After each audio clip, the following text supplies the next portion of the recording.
들으심으로 우리 사순절 다섯째 주 예배를 하나님 앞에 올려드리겠습니다.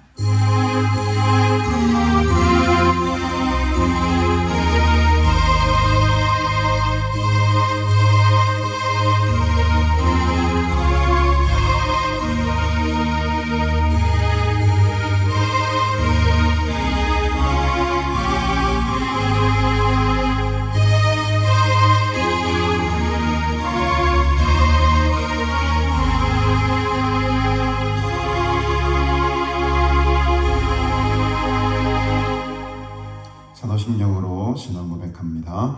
전능하사 천지를 만드신 하나님 아버지를 내가 믿사오며 그 외아들 우리 주 예수 그리스도를 믿사오니 이는 성령으로 잉태하사 동정녀 마리아에게 나시고 본요 빌라도에게 고난을 받으사 십자가에 못 박혀 죽으시고 장사한 지 사흘 만에 죽은 자 가운데서 다시 살아나시며 하늘로 오르사 전능하신 하나님 우편에 앉아 계시다가 저로서 산 자와 죽은 자를 심판하러 오시리라. 성령을 믿사오며 거룩한 공예와 성도가 서로 교통하는 것과 죄를 사여 주시는 것과 몸이 다시 사는 것과 영원히 사는 것을 믿사옵나이다. 아멘. 하나님 아버지 은혜를 참으로 감사드립니다. 지난 한 주간에도 우리와 늘 동행하여 주시고 또 하나님의 말씀에 따라 순종하며 살아감으로 늘 또 주님과 함께 할 수 있는 시간 보내게 하시고 특별히 오늘 이렇게 거룩한 주일 맞이하여 하나님의 전에 나와 함께 기쁨으로 또 감사함으로 한 마음으로 한 뜻으로 하나님을 예배하게 하시니 감사합니다. 우리에게 베풀어 주신 놀랍고 큰 그 은혜들을 우리가 꼭 기억하게 하시고 이 시간 그 은혜에 보답하며 하나님 앞에 진심으로 예배하는 참된 예배자로 서기를 원합니다. 하나님께서 기뻐 받으시는 복된 예배가 되기를 원합니다. 이 시간 주님의 말씀의 은혜로 우리에게 은혜 내려주시고 또 성령으로 충만케 하시사 우리의 갈급한 심령들 좀 만족케 하시고 하늘부터 내려오는 신령한 은혜와 은사 구하며 나아갈 때에 하늘의 능력 더입을 수 있는 복된 예배가 되게 도와주시옵소서. 우리 인생의 모든 무거운 짐들을 십자가 앞에 내려놓습니다. 오직 주님만을 의지하며 하나님만을 바라며 나아갑니다. 우리의 시선을 십자가에서 놓지 않게 하시고 십자가의 은혜만을 사모하게 하시고 오늘 이 시간 주의 거룩한 말씀을 통해 우리 모두 하나님의 뜻을 또 발견하고 깨닫고 순종함으로 그 말씀대로 살아가기로 결단하는 복된 시간 되도록 주님 우리와 함께하여 주시옵소서. 감사드리오며 예수님의 이름으로 기도드리옵나이다. 아멘.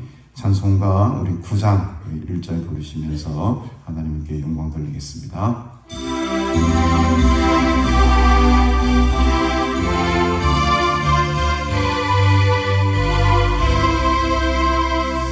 하늘의 항상 영광의 하나님 온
사순절 5번 말씀 함께 기록합니다.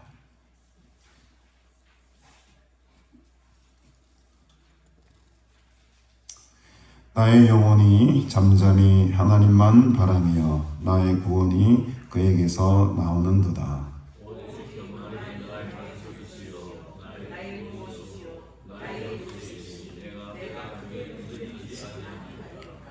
넘어지는 담과 흔들리는 울타리 같이 사람을 죽이려고 너희가 일제히 공격하기를 언제까지 하려느냐.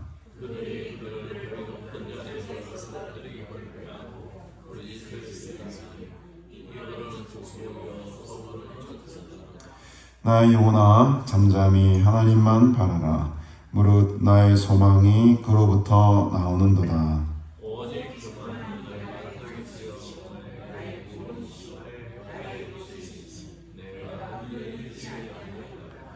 나의 구원과 영광이 하나님께 있으며 내 힘의 반석과 피난처도 하나님께 있도다.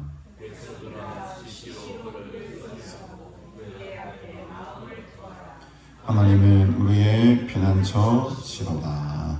아멘. 네, 오늘 하나님 말씀은 누가복음 19장 45절부터 보겠습니다. 누가복음 19장 45절부터 20장 8절까지 말씀.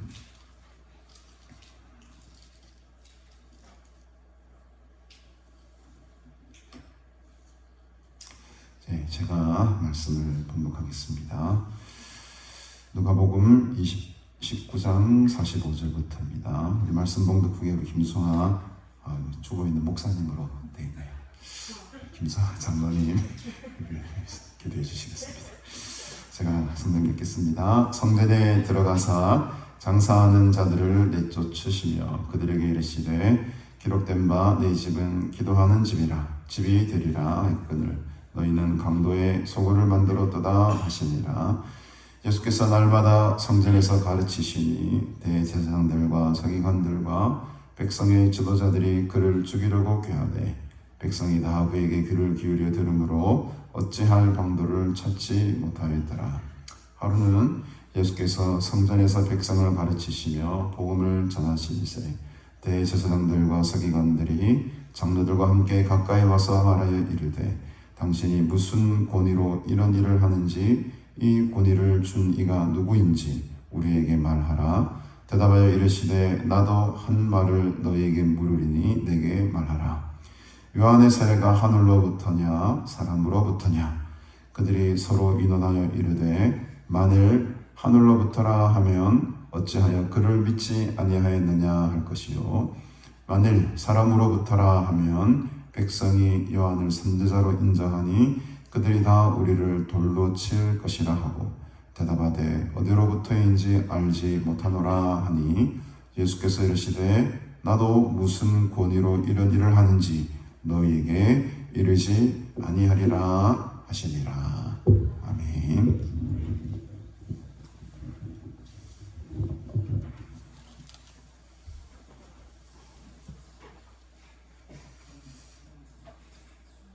감사하신 하나님,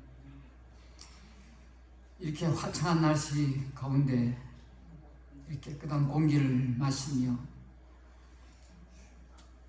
이 세상으로 저를 불러주셔서 하나님을 찬양하며 예배하며 귀한 시간을 허락해 주신 우리 하나님 참 감사합니다.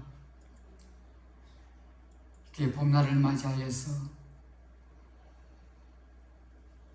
sak이 나고 또 잎도 나고 화창한 꽃도 피고 좋은 계절을 맞이하였습니다. 우리의 심령도 하나님 보시기에 성령으로 함께하여 주사 심령이 변화되게 하여 주시고 새롭게 하여 주시고 하나님 보시기에 화사한 꽃처럼 하나님 보시기에 기뻐 받으실 만한 참된 모습으로 거듭날 수 있도록 성령님 함께하여 주시기를 바라고 공양합니다. 뒤돌아보면 전적으로 하나님의 은혜 가운데서 살아왔고 하나님의 사랑에 힘입어서 지금까지 살아왔습니다. 세상 가운데 저들을 두지 아니하시고 성령으로 함께하여 주사 말씀으로 깨닫게 하여 주시고 또 변하게 하여 주시고 새로움을 다하여 주셔서 부족하나마 하나님의 사람으로 살아갈 수 있도록 인도하시는 하나님 감사를 드립니다. 그냥 버려두시면은 세상 사람들과 같이 무엇이 다르겠습니까? 그러나 그런 세상 가운데서도 구별되어서 저들을 하나님의 말씀대로 그나마 살아갈 수 있도록 하여 주시기에 지금까지 왔습니다. 하나님 참 감사를 드립니다. 정말 하나님 저들을 이렇게 사랑하신데도 불구하고 저들은 아직까지도 인간적이며 세상적인 모습에 머물고 있는 것을 저들을 보며 하나님 앞에 한없이 부끄러움을 느낍니다. 정말 깨끗하고 순수하게 신앙생활을 해야 할 저들이었는데 뒤돌아보면 타성에 젖어서 오랜 간섭과 전통에 젖어서 그것이 신앙이냐 살아갈 때가 참 많았습니다.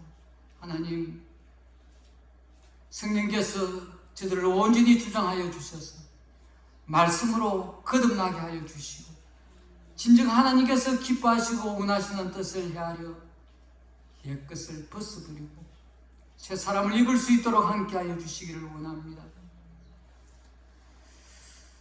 아버지 하나님, 오순절을 지금 지나고 있습니다.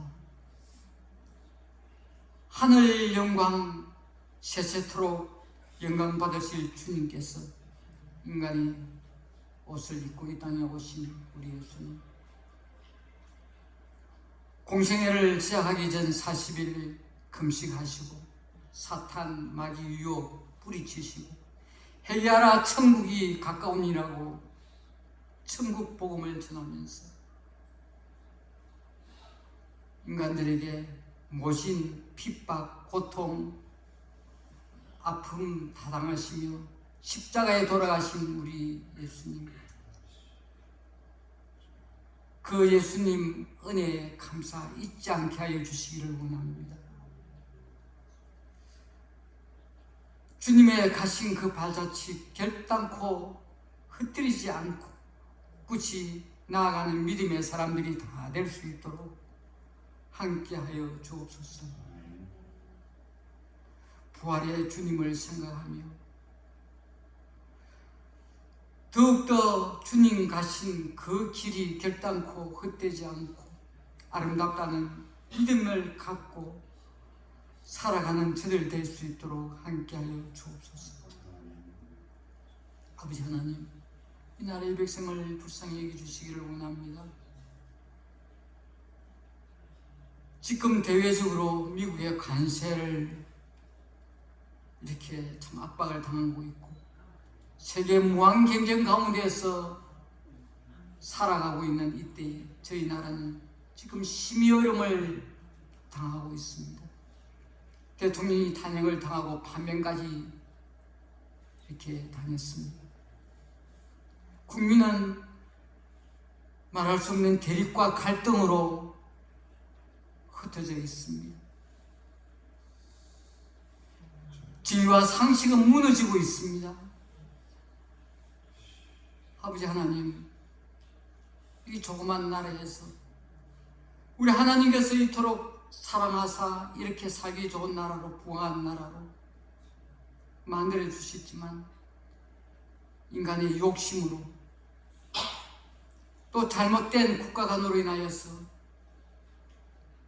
이렇게 좀 혼란한 이때를 맞이하였습니다. 하나님, 하나님의 뜻이 하늘에서 이룬 것 같이 땅에서도 이루어지는 하나님의 주권이 임하는 이 복된 나라가 될 수 있도록 우리 하나님 온전히 붙들어 주시기를 바라고 원합니다. 우리 하나님께서 붙들어 주시지 아니하시면은 아버지 이 나라가 위기에 당할 수밖에 없습니다.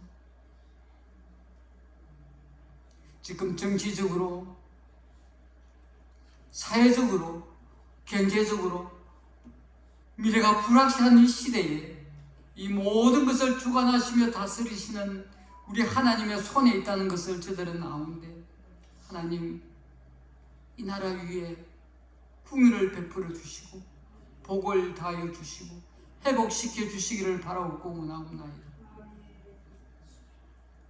유중대부터 국민에게까지 하나님을 두려워하며 하나님 앞에 바로 살게 하여 주시기를 원합니다.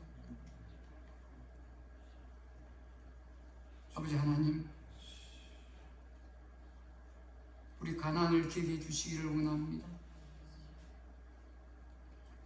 하나님, 이때를 위하여서 하나님께서 예비해 주신 줄 저들은 압니다.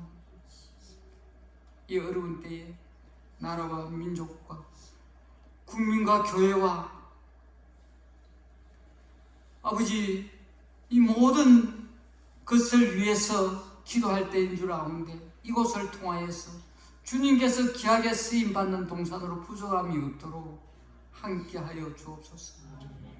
정말 필요한 이때를 맞이하였습니다.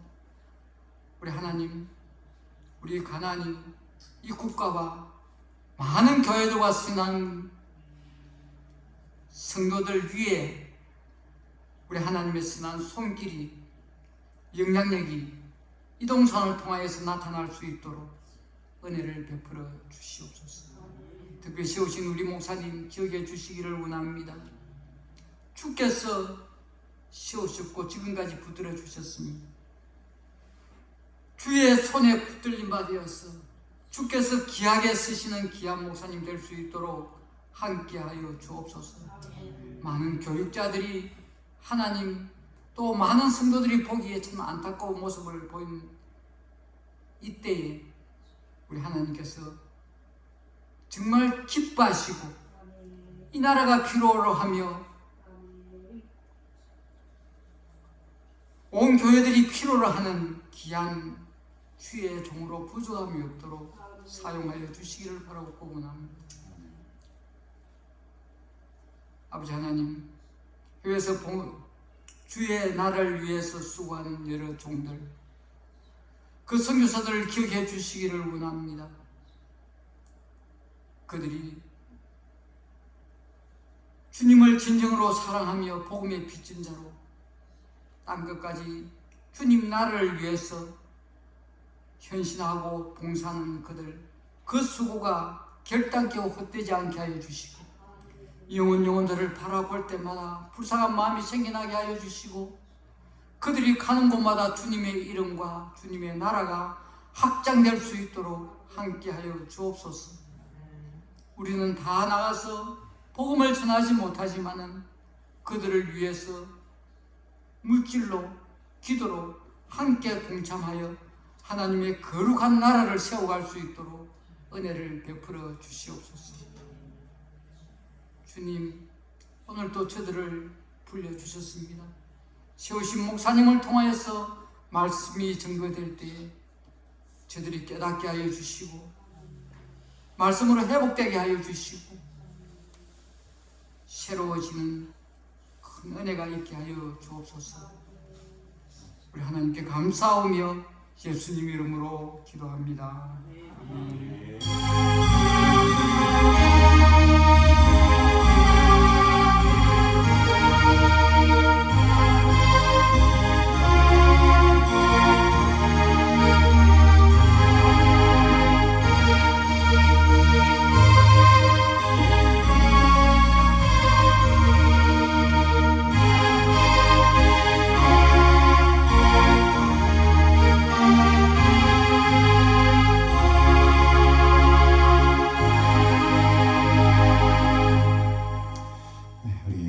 찬송가 155장 우리 찬양 드리고 함께 말씀 나누도록 하겠습니다.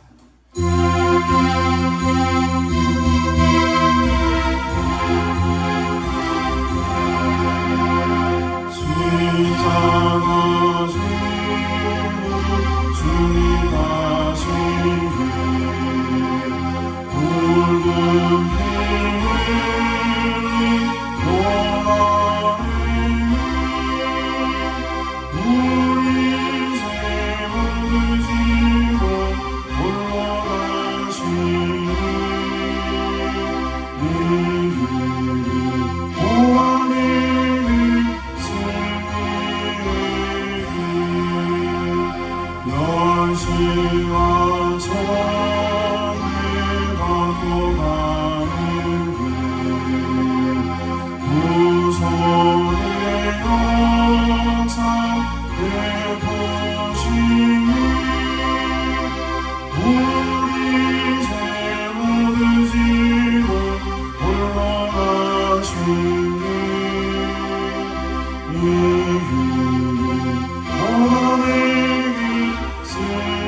예수님께서 성전에 예루살렘 성에 이제 입성을 하셨습니다. 원래 다음 주가 이제 종려주일이죠.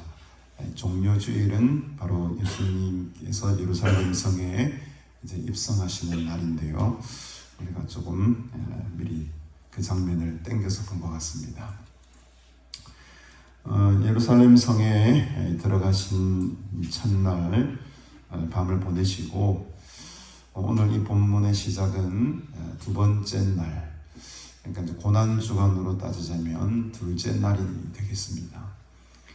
예루살렘 성에 들어가신 후에 그 다음 날 바로 예수님께서는 이제 성전으로 들어가시게 되죠. 그리고 20장 1절로 넘어가면 하루는 예수께서 성전에서 백성을 가르치신다. 어때는 이제 또 그 다음 날 3일째 되는 날로 넘어가게 됩니다.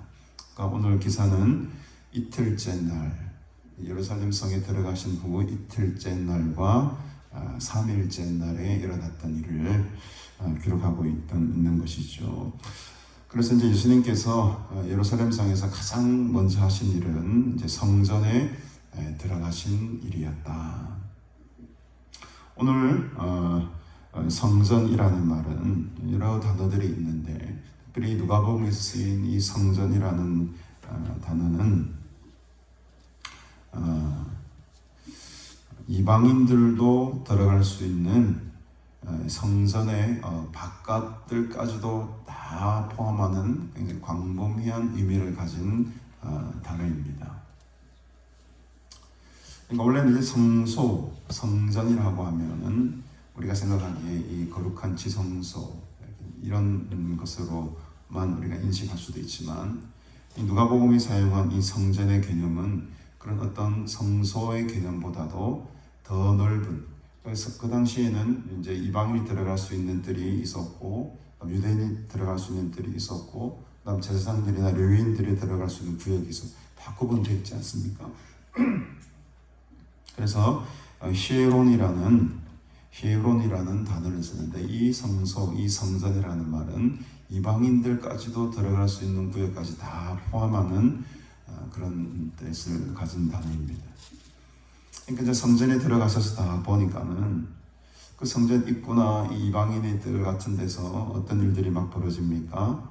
장사하는 사람들이 막 보여지는 것이 장사는. 이 누가복음에서는 이 기사를 그렇게 자세하게 기록하고 있지는 않습니다만 우리 마태복음 우리 2장 마태복음 21장 한번 가보실까요? 마태복음 21장 12절에 이렇게 보면은 조금 더 구체적으로 그 상황에 대해서 묘사를 하고 있습니다. 기록을 하고 있는데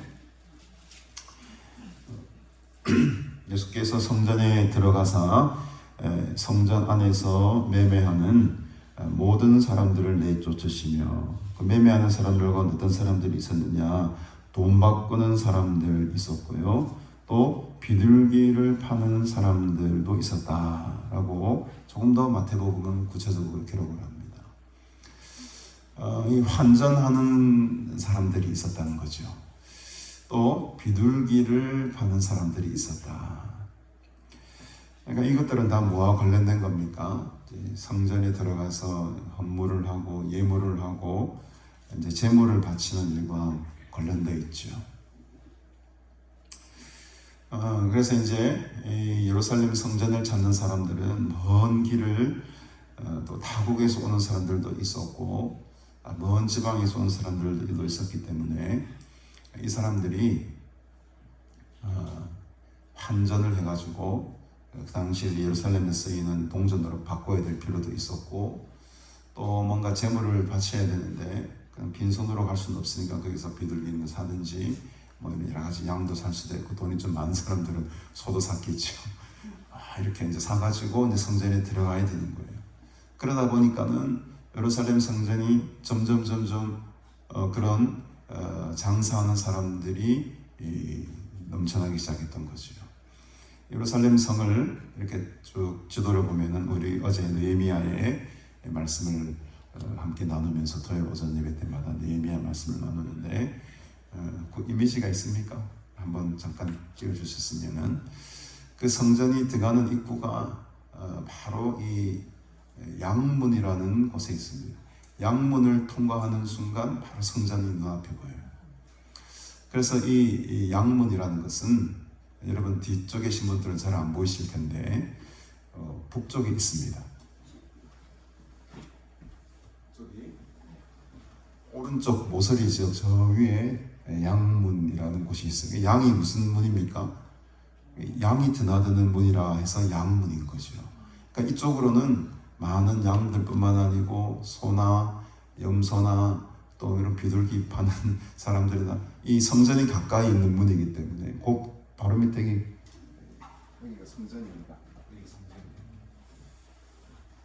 그러니까 이제 성전이랑 양이문이랑 가까우니까 이쪽으로 많은 양들을 통과시키고 제물들을 통과시켜서 이제 성전에 제물을 바치는 거죠. 참고로 이 성전 이 양문보다 더 가까운 곳은 어문이라는 곳이 있습니다. 어문. 이 어문은 물고기 어자인데 생선문이라고도 불리우지요. 그래서 어문을 통해서는 누가 왔다 갔다 많이 하겠습니까? 생선을 파는 사람들이 많이 왔다 갔다 하죠. 이 생선을 파는 사람들은 누구겠습니까?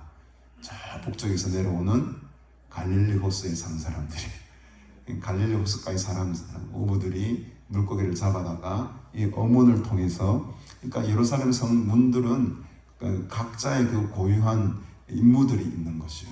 그러니까 양문은 양들이 드나드는 문, 또 위에 어문은 생선 장사들이 드나드는 문. 뭐 여러 가지 옛문도 있고 뭐 여러 가지 수문도 있고요. 저 밑에 보면 이제 샘문도 있고 제일 아래쪽에는 여기는 표시되어 기록되어 있지 않지만 분문이라는 것도 있습니다. 분은 분뇨할 때 분자죠. 그러니까 사람들의 배설물이나 동물들의 배설물들을 이쪽을 통해서 다 이제 쓰레기 처리들이 됐던 것입니다. 그러니까 예루살렘 성문은 각자의 그 고유한 기능들을 다 가지고 있었던 것이죠. 그러니까 이제 양문, 예수님이 어디로 들어오셨을까? 어느 문으로 들어오셨을 확률이 제일 큰 것 같습니까? 아무래도 양문이 굉장히 이제 유력한 후보지가 되겠죠. 또 오문이라는 사람도 있습니다. 왜냐하면 갈릴리의 제자들이 많았잖아요. 갈릴리 제자들은 늘 어문을 통해서 다니는 게 습관화가 되어 있었을지도 모르기 때문에 어문으로 들어오셨을 수도 있다라고 생각하는데 제가 가만 생각하니까는 여리고 쪽에서 이렇게 넘어오다 보면 서쪽 편에서 넘어오게 되거든요. 서쪽 편에서 넘어오다 보면 제일 가까운 건 무슨 문입니까? 양문인 거예요. 북쪽에서 내려오면 언문이 가깝지만 서쪽 여리고 쪽에서 이제 일로 가기 때문에 양문으로 들어갈 확률이 제일 많았을 것 같다라는 생각이 듭니다. 어쨌든 지금 들어가서 보니까 많은 사람들이 이 양문을 통해서 성전과 가까이 있으니까 많은 재물들, 양들이나 소나 비둘기들을 가져와가지고 그 근처에, 그러니까 예루살렘 성 근처에는 목자들이 많았지 않습니까? 양을 키우는 사람들이 많았다는 거죠. 그 사람들이 원래대로 하면 그 밖에서 거래를 해가지고 밖에서부터 양을 데려와야 되는 거예요. 근데 번거롭잖아요. 사는 사람들이 번거롭잖아요. 그러니까 그게 점점점 어디로 들어옵니까? 성전 안으로 들어오는 거예요. 성전 안으로 들어와서 편의상 여기서 사도하고 이러면서 처음에는 그런 의도가 없었겠지만 점점 이곳이 어떻게 됩니까? 상업화가 되는 거예요. 돈 버는 장소가 되는 거예요. 몫이 좋은 자리는 자리세를 많이 내줘야 되고, 이권을 챙기는 곳이 자연스럽게 수십 년, 수백 년의 세월을 지나오다 보니까 그런 우리가 잘 요즘 말하는 카르텔이 다 생성이 된 거예요. 저 자리에 가야 장사가 잘 된다. 저 자리를 얻기 위해서는 아주 이 자리세를 많이 내야 된다. 이런 식으로 환전을 하거나 장사를 하는 사람들이 이 성전에 가득가득 차기 시작했습니다. 원래 성전의 기능은 뭡니까? 오늘 우리가 예수님께서 말씀하시지만 어떻게 말씀하십니까? 그들에게 이르시되 기록된 바 내 집은 기도하는 집이 되리라. 원래 이 성전의 가장 중요한 일은 바로 기도하는 것이에요. 기도하는 것. 좀 더 엄밀히 언어상으로 하면은 기도의 집이라는 거예요. 기도의 집이다. 그러니까 기도하는 집과 기도의 집은 조금 뉘앙스가 다릅니다. 기도하는 집은 기도 외에도 뭔가 다른 일을 할 수도 있고 한 플러스 알파의 집. 기도도 할 수 있고 다른 것도 할 수 있고 이제 약간 여백이 남아있는 단어지만 원래 원어는 어떻게 표현하고 있느냐? 기도의 집이라는 거예요. 그러니까 기도의 집이라는 것은 이 집 자체가 누구의 소유라는 겁니까? 기도의 소유라는 거죠. 그 말은 곧 이 집은 기도만 해야 된다 이 말이에요. 기도 외의 것은 이 집은 소유된 바가 없다는 거죠. 기도만 해야 되는 것이 더 강력한 표현을 사실은 누가는 기록하고 있지만은 우리는 기도하는 집이다. 이게 이제 늘상 그냥 사용하는 그런 말이니까 편하게 번역을 했지만 훨씬 더 이 집을, 이 성전을 표현하는 강력한 의미를 가지고 기도의 집이라는 거예요. 기도의 집이다. 이 성전은 기도만 해야 되는 집이다. 엄밀히 말하면 기도만 해야 되는 집이다 라는 것을 예수님께서 지금 외치면서 다 내쫓으시죠. 누가복음에는 내쫓으셨다 하지만 아까 마태복음은 어떻게 기록합니까? 21장 보시면 의자들을 둘러 엎으셨다. 말로만 내쫓으시는 게 아니고 실제로 행동을 통해서 의자들을 상대를 굉장히 지금 이건 과격한 장면입니다, 여러분. 둘러 엎으십니다. 내쫓아버리십니다. 그 많은 사람들 얼마나 많았겠습니까? 돈 바꾸는 사람들. 특별히 지금은 무슨 절기죠? 6월절 절기. 많은 사람들이, 수많은 사람들이 지금 예루살렘으로 저 멀리 타국에 있는 사람들까지도 다 지금 예루살렘 성전으로 모아지는 그런 시기입니다. 그냥 평범한 시기가 아니고 사람들이 가득한 그런 장면이에요. 그런 상황 속에 예수님이 막 상을 펼치고 내쫓고 여기는 기도의 집이다. 이 성전에서는 기도만 하는 곳인데 왜 이렇게 되었는가 외치는 거죠. 아마 한바탕 큰 난리가 났었을 것입니다. 너희는 이곳을 강도의 소굴로 만들었도다. 강도라는 표현을 씁니다. 강도라는 표현을 씁니다. 아주 강한 표현을 쓰고 있죠. 강도의 소굴이 되었다. 옛날 성경에는 강도의 굴혈이 되었다. 굴혈이라는 말이 좀 더 강력한 단어 같은데 그런 어떤 그러니까 이 성전이 장사터로 바뀌고 하나의 어떤 인간적인 관계로 맺어지는 그런 어떤 상술이 이루어지는, 요즘 그것을 보면 우리 교회의 모습을 참 돌아보게 된다는 거죠. 좀 안타까운 일들이 많이 일어나지만, 큰 교회에 가서 등록해야지 성도들이 관계를 맺어가지고 이래저래 장사도 잘 되고 영업도 잘 되는데, 큰 교회에 하는 거예요. 자기의 이 속을 차리기 위해서 큰 교회를 찾아가는 거예요. 불행한 시대 아닙니까, 여러분? 건물을 보고 조금 아이들의 어떤 교육적인 환경 같은 것을 보고 주일학교가 잘 됐는가 안 됐는가 그런 것을 다 재고 교회를 가는 거예요. 정말 핵심적인 이 교회가 정말 기도가 살아있는가, 예배가 살아있는가, 그것을 보기보다는 그 사람들의 수준이 어떤가, 저기 가면 영업이 좀 잘 되겠네, 관계를 좀 많이 맺어가지고 내 장사하는데 많이 좀 도움이 되지 않겠나, 이런 것을 노리고 이런 것을 계산해서 가는 사람들 의외로 여러분 많죠. 여러분, 교회는, 성전은 오직 기도하는 곳입니다. 기도하는 곳입니다. 우리 소양관이 기도하는 것 아닙니까, 여러분? 지금까지 이렇게 하나님께 주신 이 기도의 사명을, 이 기도의 재단을 꿋꿋하게 여러 우리 가족들, 직원들 헌신으로 지금 지켜나가고 있는데, 이 순수한 마음이, 순수한 재단이 계속 이어지기를 저는 간절히 소망합니다. 강도의 구렬이 되는 것이 아니라, 세상에 그런 이속을 차리는 것이 아니라, 정말로 하나님의 임재가 충만하고 그 기도를 통해서 주님과 깊은 교제와 관계를 누리는 그런 복된 기도의 자리가 되기를 간절히 소원합니다. 이렇게 이제 한바탕 예수님께서 성전을 일종의 소위 말하는 정화 작업을 하시죠. 정화 작업을 하십니다. 그리고 나서 그날 어떻게 하십니까? 이제 성전에서 가르치시기를 시작하는데, 대제사장들과 서기관들과 백성의 지도자들이 그를 죽이려고 꾀하고 있습니다. 죽이려고 꾀하고 있습니다.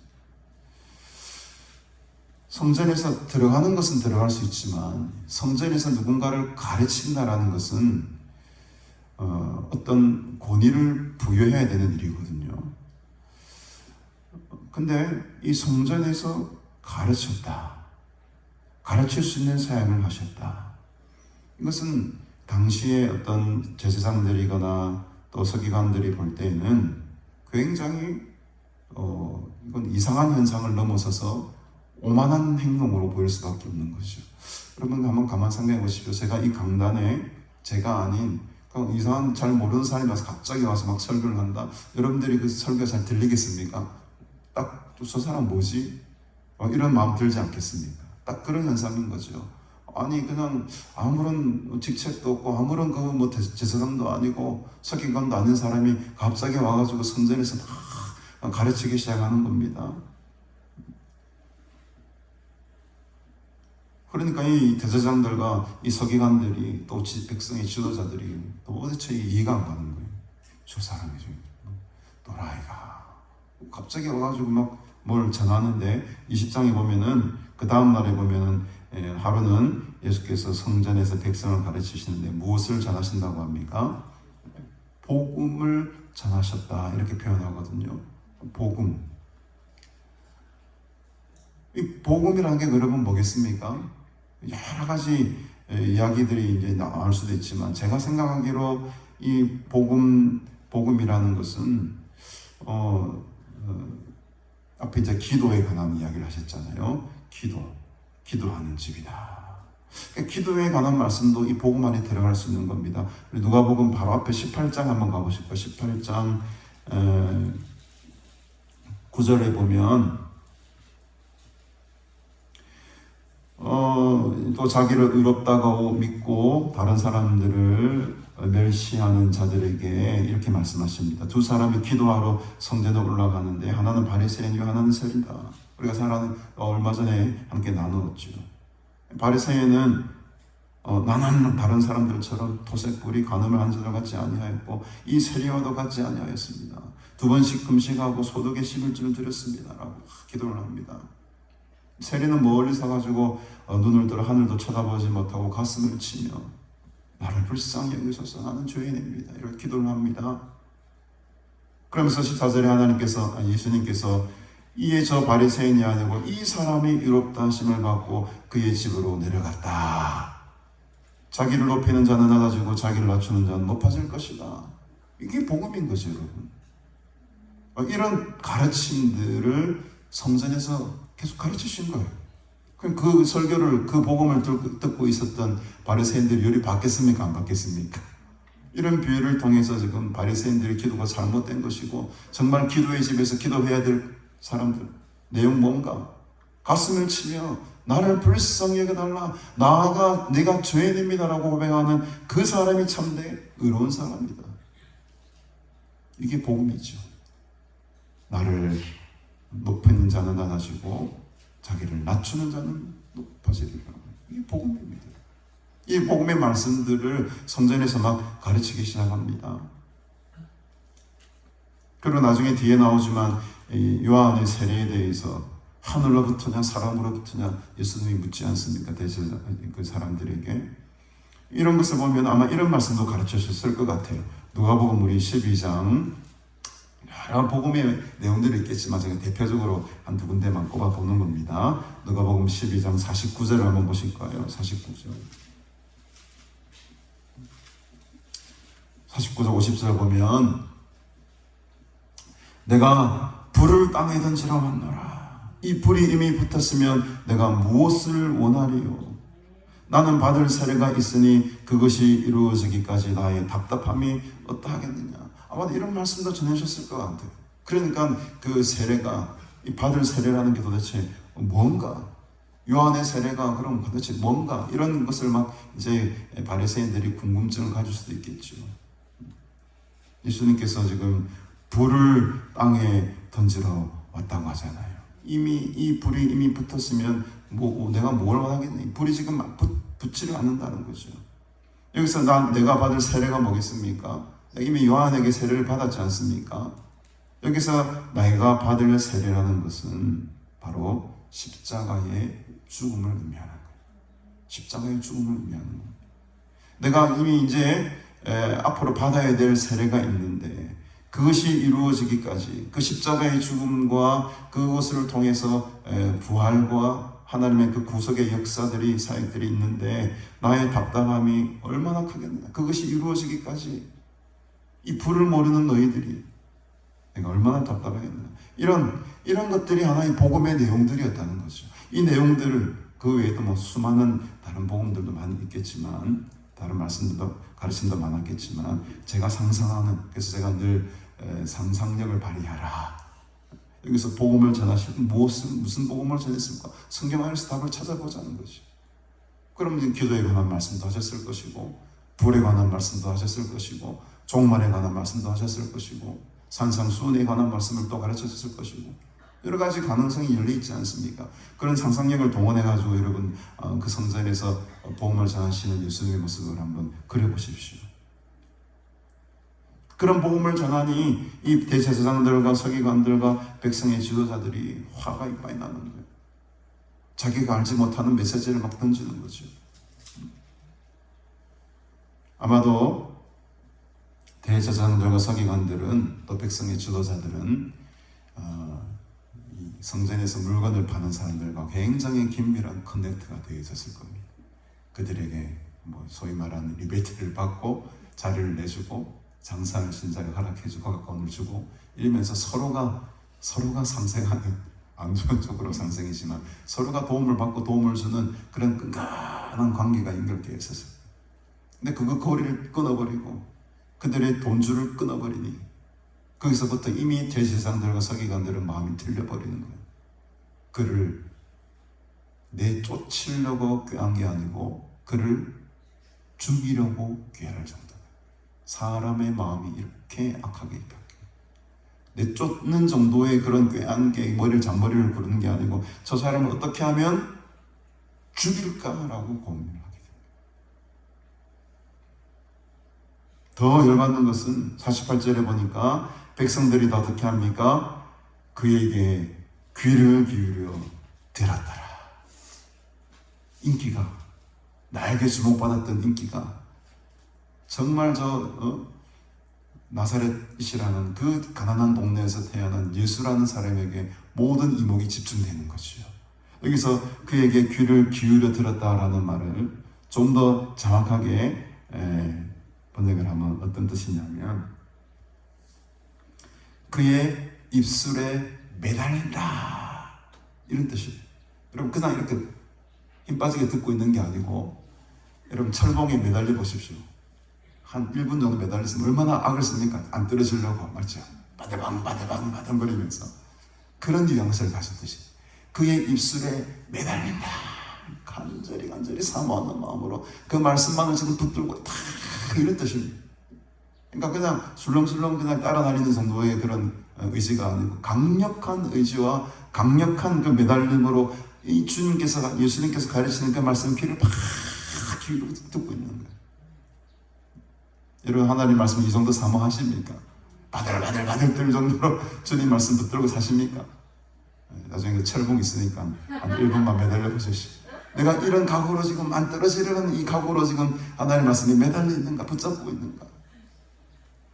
지금 이 사람들은 백성들은 그냥 좋은 말씀이네 하는 정도로 지금 기울이고 있는 것이 아니고 정말로 온 힘을 다해서 바들바들 떨면서 지금 예수님의 입술에서 나오는 그 말씀에 매달려 있는 거예요. 여러분 주님의 말씀에 매달려 사시기를 바랍니다. 이게 은혜인 거죠. 그러니 이 대제사장들과 서기관들은 얼마나 열받겠습니까? 자기에게 돈줄 끊겼죠. 자기의 인기가 지금 다 빼앗기고 저 사람한테 지금 인기가 다 몰려가는 것 같죠. 시기와 질투심이 막 속에서 막 불같이 일어나는 거예요.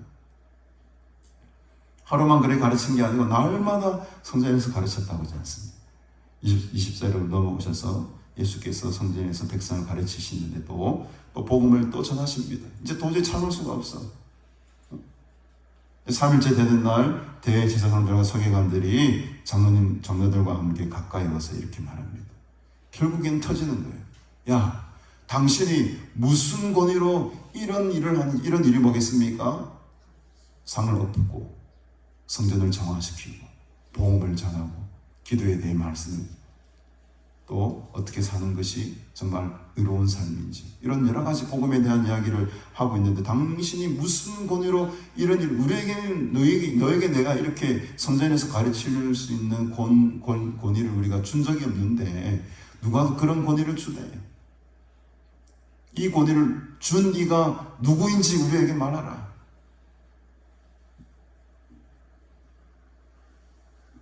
예수님이 굉장히 상상을 초월하는 대답을 하십니다. 좋아, 그러면 나도 한 말을 너에게 물을 테니까 내게 말해라. 예수님의 독특한 대화법입니다. 답을 즉시 딱 알려주시는 것이 아니고 나도 한번 물어볼게. 그러면 이 물음에서 여기 답하면 내가 답해줄게. 이런 식으로 아주 IQ가 한 200은 넘으시는 것 같아요. 말을 굉장히 잘하십니다. 나도 한 질문을 물어볼 테니까 너도 한번 대답을 해봐라. 그러면서 물으시는 게 4절에 나오죠. 요한의 세례가 하늘로부터냐 사람으로부터냐? 갑자기 왜 이 질문을 던지시는 것일까요? 요한의 세례가 하늘로부터냐 사람으로부터냐? 세례 요한의 권위가 도대체 그럼 어디에서 나오느냐라고 되묻게 됩니다. 그러니까 그 당시의 상황을 우리가 조금 아는 게 필요하죠. 그 당시 사람들은 세례 요한을 하나님께서 보낸 선지자라고 믿었습니다. 세례 요한을 하나님께서 보내신 선지자라고 믿었다는 거죠. 그래서 6절에 보면은 만일 사람으로부터라 하면 백성이 요한을 선지자로 인정하니 그들이 다 우리를 돌로 칠 것이다. 이게 무슨 말입니까? 그 요한이 받은 권위, 세례 요한이 받은 권위가 사람으로부터 받은 것이다 라고 말하는 순간에 그들은 어떻게 됩니까? 돌로 치어서 죽게 되는 거예요. 왜? 그때 당시 많은 백성들은 요한을 누구로 인정합니까? 선지자로 인정하는데 하나님께로부터 보냄받은 선지자로 다 믿고 있었다는 거예요. 그러니 함부로 이 세례 요한의 권위가 사람에게로부터 나온 것이라고 말할 수가 없었던 것이죠. 말하는 순간 이 바리새인들은 돌로 쳐서 죽임을 당하기 때문에 그렇다고 하늘로부터라고 하면은 어떻게 됩니까? 세례 요한의 권위가 하늘로부터 임하는 것이다라고 말하는 순간에 예수님의 권위가 인정이 되어버리는 거예요. 왜 그렇습니까? 예수님의 이 권위는 누구에게서 받은 거죠? 세례 요한 세례하는 그 순간. 그래서 우리가 요한복음을 볼 필요가 있습니다. 요한복음 1장으로 한번 넘어가 보겠습니다. 요한복음 1장 29절입니다. 요한복음 1장 29절. 이튿날 요한이 예수께서 자기에게 나아오심을 보고 이르되 보라, 세상 죄를 지고 가는 하나님의 어린 양이로다. 내가 전에 말하기를 내 뒤에 오는 사람이 있는데 나보다 앞선 것은 그가 나보다 먼저 계심이라는 것이 이 사람을 가리킵니다. 나도 그를 알지 못하였으나 내가 와서 물로 세례를 베푸는 것은 그를 이스라엘에 나타내려 함이라. 요한이 또 증언하여 이르되 내가 보매 성령이 비둘기같이 하늘부터 내려와서 그의 위에 머물렀더라. 나도 그를 알지 못하였으나 나를 보내어 물로 세례를 베풀라 하시는 그이가 나에게 말씀하시되 성령이 내려서 누가 위에든지 머무는 것을 보거든 그가 곧 성령으로 세례를 베푸는 이인 줄 알라 하셨기에 내가 보고 그가 하나님의 아들이심을 증언하였다. 지금 이 예수님이 받은 권위는 세례 요한을 통해서 지금 세례를 받으시면서 이 세례 요한의 입술을 통해서 예수님이 하나님의 아들, 하나님의 어린 양이라는 말씀이 선포되고 있습니다. 그러니까 세례 요한이 하늘로부터 받은 권세라고 말하는 순간 예수님의 권세는 하늘로부터 받은 권세로 자동으로 인정이 되는 거예요. 그러니까 바리새인들 입장에서는 야씨 이렇게도 말 못하겠고 야씨 이렇게도 말 못하겠고 이렇게 말하는 순간 돌에 쳐맞아 죽을 것 같고 이렇게 말하는 순간 당신의 권위는 하나님께로 받은 권위라는 것을 인정하게 되는 것이고 그런데 이러지도 못하고 저러지도 못하고 지금 대답을 어버버버버 하게 된 거예요. 예수님께서는 이 바리새인들이 이 마음을 꿰뚫어 보고 계시는 거죠. 그래서 예수님의 이 신적인 권위는 세례 요한이 세례할 때에 그때에 나타나게 되었던 것입니다. 세례 요한의 권위를 인정하는 순간 예수님께서 받은 권위는 누구로부터 오는 것입니까? 하늘로부터 오게 되는 것은 자동 연결이 되는 거죠. 자동 연결. 이 질문이 좀 아리까리하죠. 우리가 그냥 일반적으로 듣기엔 왜 예수님이 이런 질문을 던지셨을까라고 좀 의문점이 들었지만 이제 그 의문이 풀리는 거죠.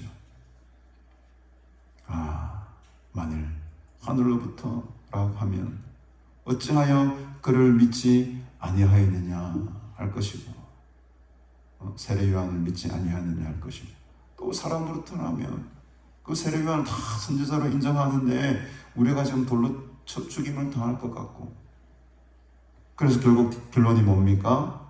7절에 보니까 어디로부터인지 알지 못하노라. 결론을 못 내리는 거죠. 이렇게 결론 내리면 예수님의 권위를 인정해버리는 것이 되고 이렇게 또 결론을 내려버리면 자기들이 분명히 돌로 쳐 죽임을 받을 것 같고 이러지도 저러지도 못하고 어디로부터인지를 우리는 알지 못하노라 하니까는 예수께서 이렇게 대답을 하시네요. 나도 무슨 권위로 이런 일을 하는지 너희에게 이르지 아니하리라. 저 같았으면 나는 하늘로부터 받은 권위를 가지고 이렇게 가르치고 있다. 이렇게 말에 속 시원하게 탁 던졌을 것 같은데 예수님께서는 아예 대답을 하지 않으셨어요. 왜 안 하셨을까요, 여러분? 대답을 한다고 해도 그들의 완악한 마음이 바뀌지 않을 것이라는 것을 아셨던 거죠. 그러면서 이제 우리가 다다음 주에 보게 되겠지만 다다음 주는 제가 부활주일 날 아마 설교를 하게 될 것 같은데 조금 본문이 다른 본문을 할 것 같습니다만 그 다음 본문에 보면은 예수님께서 다른 비유를 통해서 이 권위에 대한 이야기를 하십니다. 대답 대신에 직설적인 대답 대신에 포도원 농부에 대한 그 비유를 통해서 이 권위가 참된 권위가 어떤 권위인지를 그들로 하여금 이렇게 깨닫게 하는 장면들이 또 나오게 되죠. 어쨌든 오늘 이 중요한 말씀은 바로 이 성전은 기도의 집이라는 것입니다. 성전은 기도의 집입니다. 어떠한 세상의 것들이 틈타서는 안 될 거룩한 곳이 되는 것이고 하나님이 기뻐 받으시는 예배의 장소가 되어야 될 줄로 믿습니다. 그리고 예수님의 권위는 하늘로부터 내려온 권위라는 것을 우리가 잊지 말아야 됩니다. 그래서 이 강단에서 선포되는 이 말씀은 제 권위가 아니고 하나님께서 저에게 주신 이 귀한 말씀 사역을 대언하는 권위를 통해서 선포되는 말씀이죠. 그러니까 인간적인 말로 들으면 안 된다는 것입니다. 오늘 예수님께서 이 오만하고 교만하고 질투에 가득한 이 바리새인들에게 자신의 권위가 어디서부터 오는지를 우리는 알지만 그들은 아직 아직까지 잘 모르지 않습니까? 진정한 권위는 예수의 말씀의 권위는 바로 하나님께로부터 온 권위였다. 그래서 이 타락하고 불결해서 있던 그 성전을 정화시키고 또 성전의 그 말씀을 다시 회복시킴으로 말미암아 그 오랜 세월 동안에 때가 묻었던 이 성전들이 다시 회복하고 있는 단계를 우리가 바라보고 있습니다.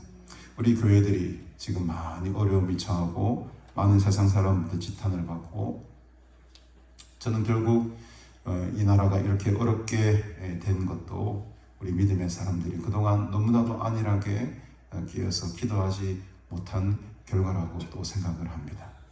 그러나 또 소망이 있는 것은 좀 더 하나님 앞에 신실하고 올바로 선 자가 또 이 나라를 이끌어갈 대통령으로 선출될 것으로 믿습니다. 그 더 넓은 또 더 깊은 하나님의 계획이 있음을 믿고 이 기회를 통해서 우리가 다시 한번 교회의 계획이 일어나고 또 성전의 정말 본래적인 기능이 회복되어서 정말 하나님을 기쁘시게 하고 하나님의 나라를 굳건하게 세워나가는 참된 교회들이 이 땅 가운데 다시 일어서야 될 줄로 믿습니다. 느헤미야가 어제도 우리가 토요일 오전 예배에도 많이 은혜 받았는데 느헤미야 한 사람의 그 헌신과 기도를 통하여서 예루살렘 성전이 예루살렘 성전이 아니죠. 예루살렘 성과 성벽과 성문들이 다시 보수되고 중수되는 모습을 바라보니 그 성이 회복되는 모습이 이 나라가 다시 쓰러졌던 나라가 회복되는 모습과 연결이 되는 것 같아요. 오늘도 무너진 이 성전을 회복하시는 예수님의 이 말씀과 또 가르침을 통하여서 우리 교회들이 다시 거듭나고 다시 태어나고 다시 깨끗해지는 그런 놀라운 기회가 되어야 될 줄로 믿습니다.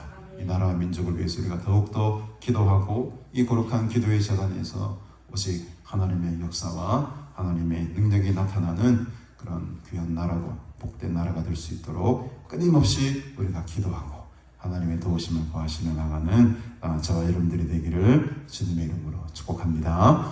우리 함께 371장입니다. 371장 우리 찬양 드리시면서 예물 드리실 텐데요.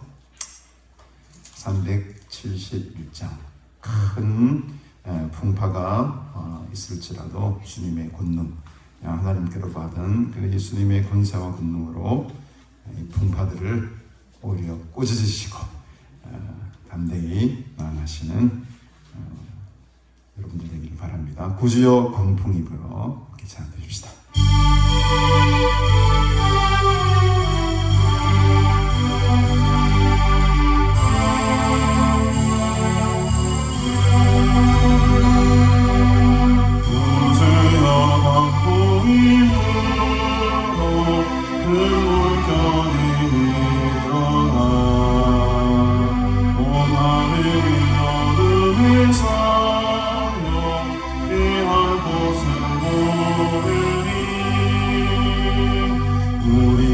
죽게 된 것을 안 돌아봅니까? 깊은 바다에 빠지길 주시려 합니까?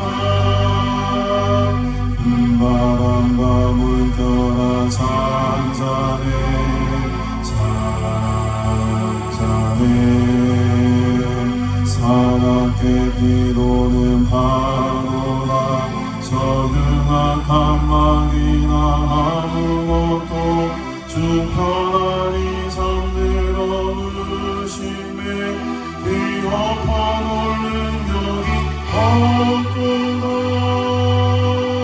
주의 슬픈 발을 부지서 산산해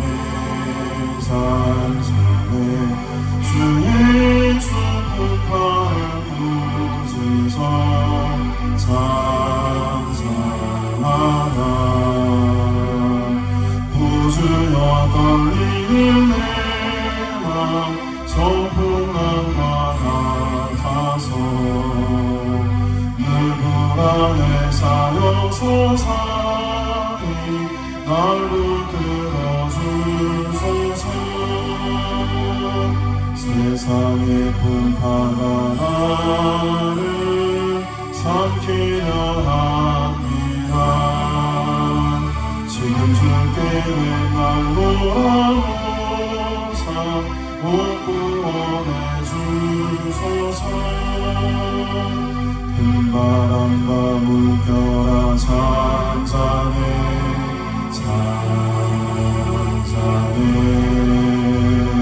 사납게 뛰노는 파도와 저휴가 한마디나 아무것도 주 편안히 잠들어 의심에 위협하는 능력이 없구나 주의 슬픈 발을 부지서 찬송해 주의 슬픈 발을 부지서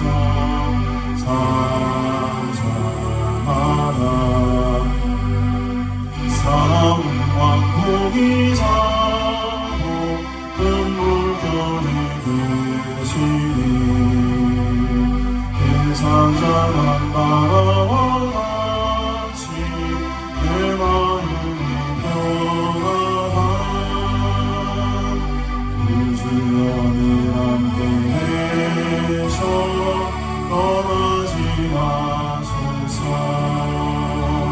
못된 나무에 즐거이 와서 그 엉덩이 지내라니 큰 바람과 물결아 잔잔해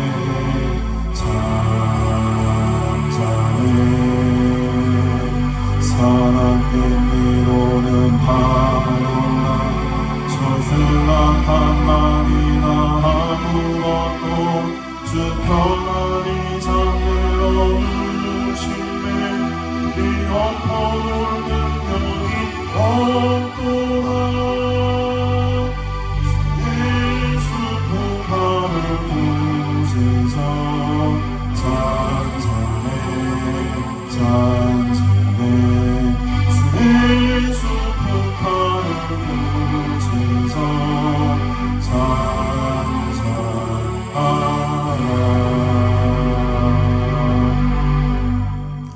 찬송하라 이 날을 향한 큰 풍파가 결국에는 잠잠하게 될 날이 올 줄로 믿습니다. 우리가 주님의 능력을 의지하고 하나님의 도우심을 계속해서 간구하며 나아가실 때에 하나님께서 선한 길로 이 나라를 이끌어 주실 줄로 믿습니다. 건강 말씀드립니다. 우리 예배 마치신 식당으로 오시면 함께 식사가 준비되어 있습니다. 식사하시길 바랍니다. 우리 다음 주는 우리 종려 주일로 지키게 되겠습니다. 오늘 오후 예배는 제가 인도하고요. 내일부터 우리 김승진 목사님 또 오래간만에 오시는데 귀한 또 성회를 또 인도해 주시겠습니다. 차량 운행은 오후 예배 마친 후에 온천장 방향으로 운행하도록 하겠습니다. 드린 예물을 위해서 기도하겠습니다. 우리 박신희 장로님, 김수아 장로님, 박점수 목사님, 계희정 권사님, 주일헌금과 또 자녀들의 이름으로 1,000번째 예물을 드리셨습니다. 정국희 성님 범사에 감사해 유지한 성도님 아버지 감기 치료해 주셔서 감사합니다. 이순혜 권사님 11조 예물과 1,000번째 예물을 드리셨습니다. 유지환 성도님 1,000번째 예물, 최윤정 성도님 신용일 집사님 11조 임무를 드리셨습니다. 박순자 성도님, 강성애 성도님, 김연경 성도님, 김산아 군사님, 날마다 순간마다 좋은 일이 많이 있게 하시니 감사합니다. 이미영 전도사님 11조 임물과 범사의 감사 임물을 드리셨습니다. 또 무명으로 임물 드리십니다. 하늘만에 감사합니다. 성령의 기름 부어주시니 감사합니다. 사랑합니다. 박민숙 집사님, 또 윤현신 권사님 가족 구원 헌금과 또 범사의 감사임을 드리셨습니다. 이남순 전도사님 주일 감사임을 운명으로 드리고 서정환 목사 임을 드립니다.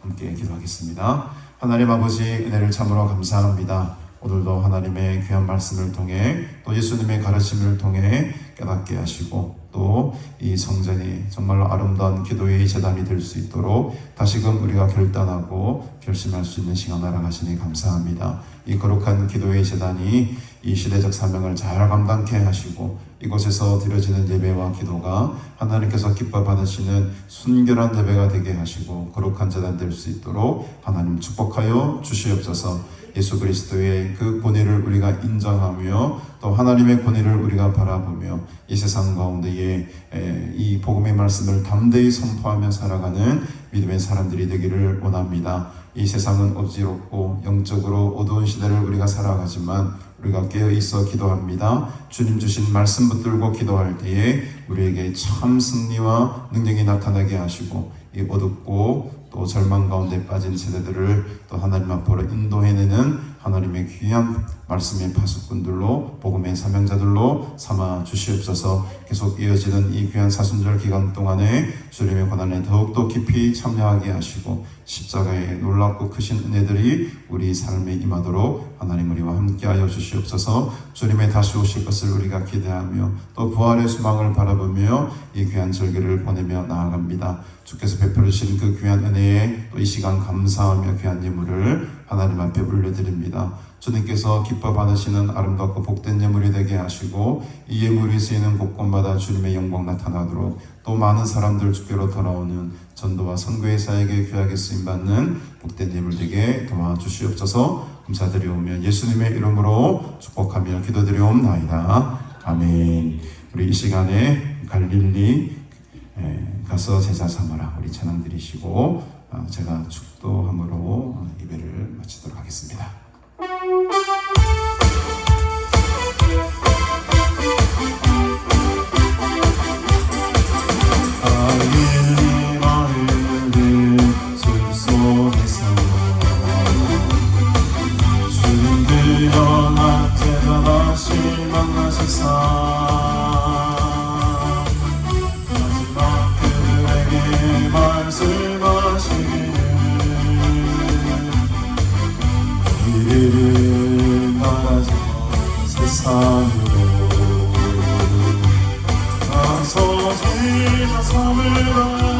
세상 모든 사람을 내게 달려만이 가서 세상 삼으라 나의 길을 가르치라 내가 너희와 항상 함께하리라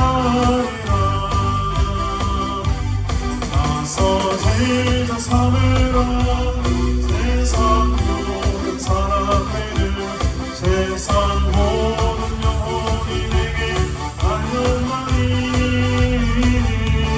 가서 세상 삼으라 나의 길을 가르치라 내가 너희와 항상 함께하리라. 아멘. 지금은 우리 구주 예수 그리스도의 은혜와 하나님 아버지의 무한하신 사랑과 성령의 교통교제의 충만 위로하심의 은총이 예수 그리스도의 권세에 힘입어 세상 속에서 우리가 승리하며 또 간절한 기도로 늘 성령 충만함을 받아 이 세상에서 승리하며 주님의 능력으로 이기며 살아가기를 간절히 소원하는 너희 모든 무리들과 영원토록 함께 있을지어다. 아멘.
오늘 김치찌개 한대 김치찌개. 김치찌개요? 오늘 국수 안 하니까 가서 밥 먹자고. 예. 우리 응이 엄마가 국수 이거 뗐어 이제? 띄었어. 할렐루야 할렐루야. 오늘 김치찌개 한다고 하더라고요. 가자고. 그리고 저기 있잖아 응이 엄마. 내가 지난주에 보니까 머리가 이렇게 이제 영 났네. 이렇게 비켜보자. 기니까 영 났네. 그 기르는 중이라서 그런지 좀 부숙해. 머리가 부숙해가지고 내 이장원의 머리 물들으러 갔거든. 갔더니 동생이 막 이제 물들이지 말래. 그냥 하얀 머리 그대로 하래. 그래 무장원에 갔다가 이거 하나 샀거든 무장원에서. 응년만 주려고. 머리 영양 이래. 그래서 머리가 부숙하대. 응년만. 그래서 내가 무장원에 머리가 또 이게 하나 사왔다. 맞아. 여기 바르라고. 이게 부숙해지지 않으니까. 그러니까 우리 육녀만 여기다 반주를 하잖아요. 네. 많은 사람 앞에 있으니까 부숙할까봐 내가 하나 사. 정말 생일도 밥 먹으러 가 같이. 응? 가서. 쌀을 갑시다.